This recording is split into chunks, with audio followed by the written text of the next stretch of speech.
தேனி புதிய பேருந்து நிலையம் முன் 13ஆம் தேதி மாலை 6 மணி அளவில்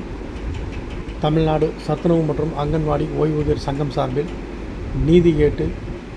பிரச்சாரம் செய்தனர். தேனி புதிய பேருந்து நிலையம் முன் தமிழ்நாடு சத்துணவு மற்றும் அங்கன்வாடி ஓய்வூதியர் சங்கம் சார்பில் நீதி கேட்டு மாவட்ட தலைவர் சுப்ராஜ் தலைமையில் பிரச்சாரம் நடைபெற்றது. இந்த நிகழ்வில் 35 வருடம் தமிழக அரசில் பணிபுரிந்து ஓய்வு பெற்ற சத்துணவு மற்றும் அங்கன்வாடி ஊழியர்களுக்கு வாழ்வாதாரத்திற்கான ஓய்வூதியம் 6750 வழங்கிட வேண்டும் என்றும், உயர்நீதிமன்ற உத்தரவின்படி 2017 முதல் 2.57 காரணியை உடனடியாக வழங்க வேண்டும் என்றும், சமூக நலன் மற்றும் மகளிர் உரிமை தொகை அமைச்சர் ஏற்றுக்கொண்ட மருத்துவ காப்பீடு மற்றும் ஈமச்சடங்கு தொகை 25,000 வழங்கிட வேண்டும் உள்ளிட்ட பல்வேறு கோரிக்கையை வலியுறுத்தி நியாயம் கேட்டு பிரச்சாரம் செய்தனர். இந்த பிரச்சாரத்திற்கு தமிழ்நாடு ஓய்வு பெற்ற அரசு ஊழியர் சங்க தலைவர் சின்னசாமி துவக்க உரை நிகழ்த்த, கன்வீனர் தனுஷ்கோடி மேனாள் கோரிக்கை விளக்க உரையாற்ற,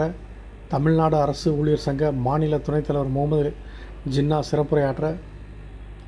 மாநில துணைத் தலைவர் அன்பழகன் நிறைவுரையாற்ற, மாநில செயற்குழு உறுப்பினர் தெய்வேந்திரன் நன்றி கூறினார்.